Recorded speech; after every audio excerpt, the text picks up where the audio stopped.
I'm Lee Moore. I'm Rob Moore. And this is the Chinese Literature Podcast.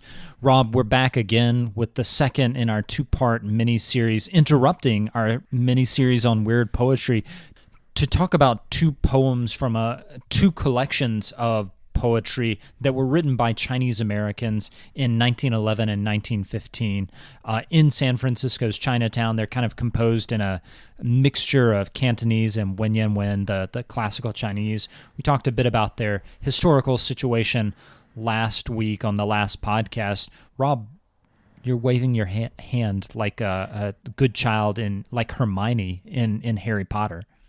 Ooh, I have something. Can I talk? You have to say yes. Yes, Rob. Lee's not telling me. All right. I waited a long time for that. Yes, that was pretty ominous.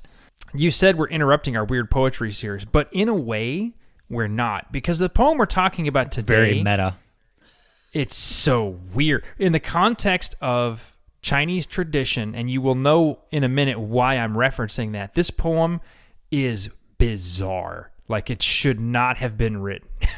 It's so weird. He's saying something that has never, I think, been said in the Chinese tradition, because the poem is about, let's just go ahead and jump into it, Rob. Go ahead and read it. Go ahead and read it. Yep. The poem is about deciding which is more important, a son or having money.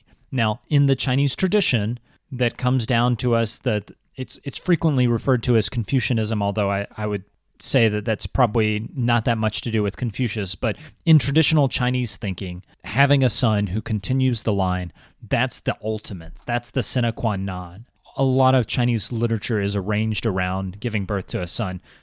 Rob, Could you read the poem for us? I will. Here we go. A son or money, which is more precious? On top, of course, is money. Without money, liberty and rights are beyond your means.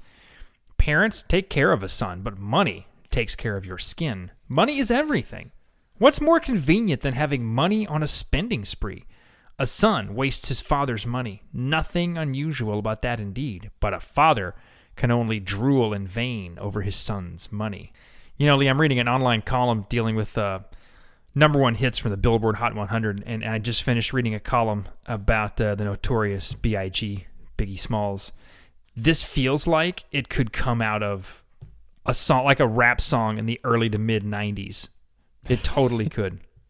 This is maybe a Qing Dynasty rap song. Yeah, I mean it's celebrating money over the thing that's in normative Chinese culture, that is, you know, what is expected traditionally. You have to have a son, but no, not here. Well, and even some of the terms are similar, right? Let's see. Without money, liberty and rights are beyond your means. What it's saying is, that's fine. You could carry on the line and all that, but you know what? I'll tell you what. When you don't have any money, having a son just is another mouth to feed. It doesn't really matter, you know? It's if you really want to be money. free, if you really want to have the kind of life that freedom allows you to have, you got to have money. That's what it's saying, right?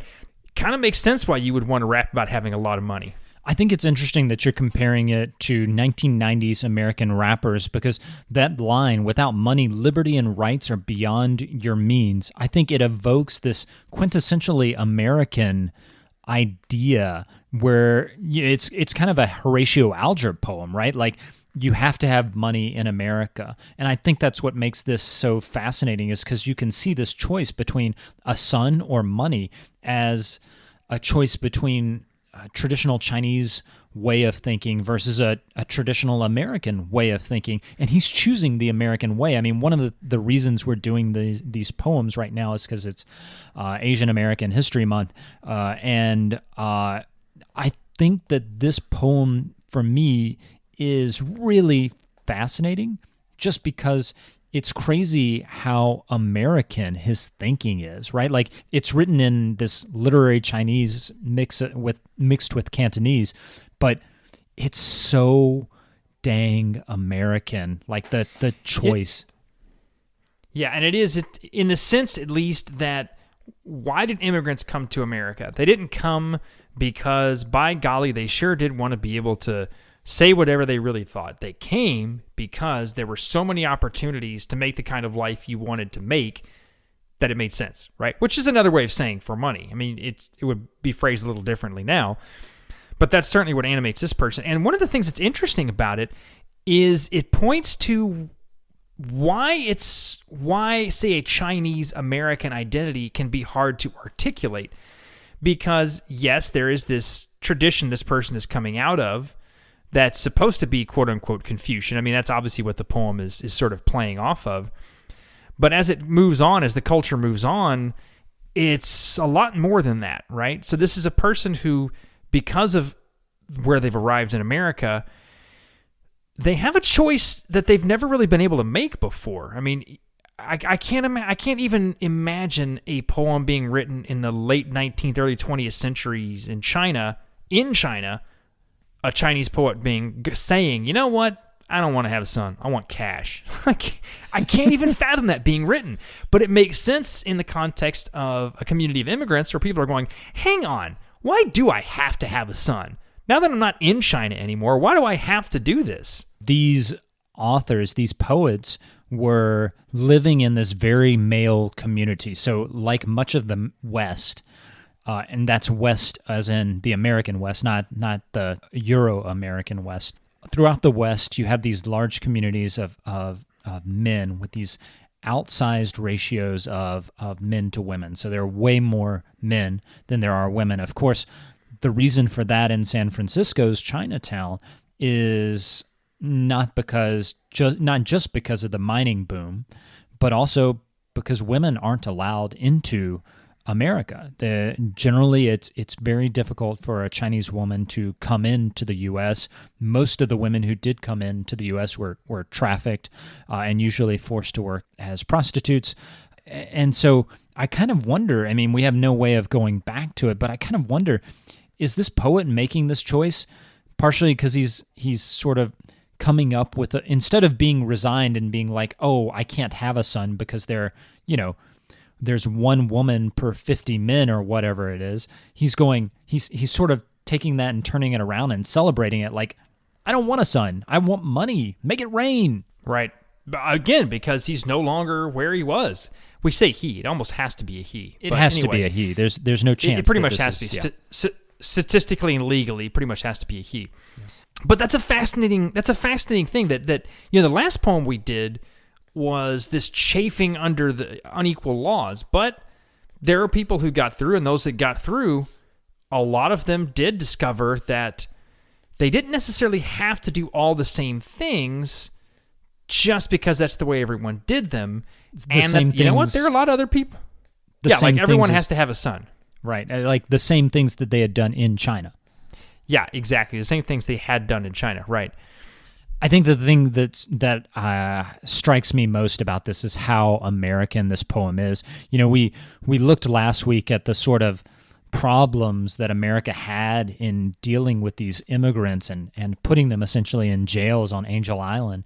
But it's important to realize that it wasn't all bad, right? Like these Chinese folks became very American, and they came and I'm just going to say it, they sort of celebrated the capitalistic nature of America and maybe in a way that sort of spikes the ball on traditional Chinese culture, right, Rob? Yeah, I think that's one way to put it.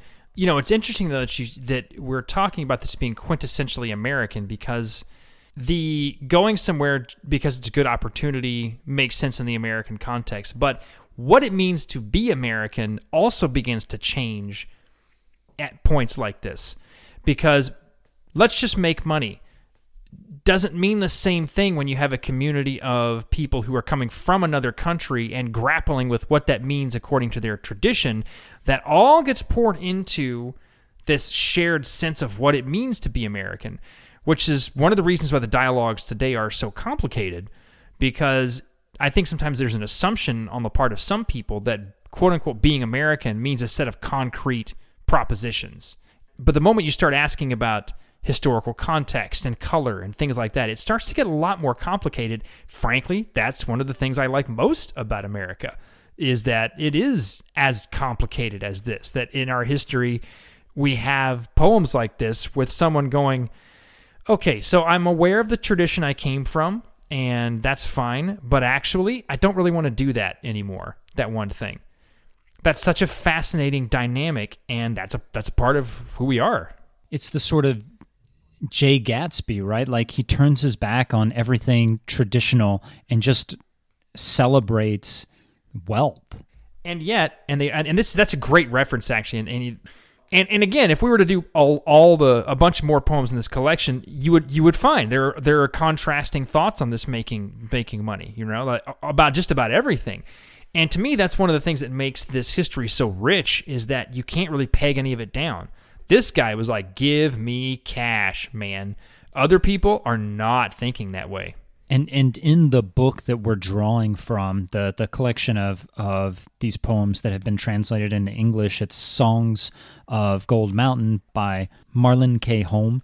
There's this whole chapter it's called Rhapsodies on Gold, and it's just about celebrating wealth. So it's not like this is a one-off. I think this is probably one of my favorites in this chapter. But there are lots of different poems. There were a lot of poets who were like, "Show me the money."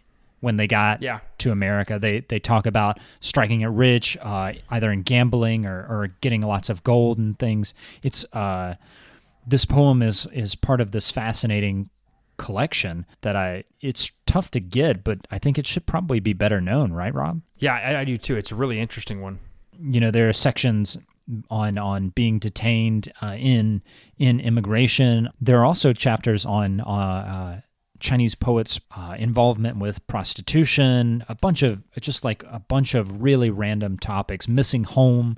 You have a chapter on that's written, the poems written from the perspective of the wives, which I assume most of those are written by the husbands who have taken the perspective of their wives back at home in South China.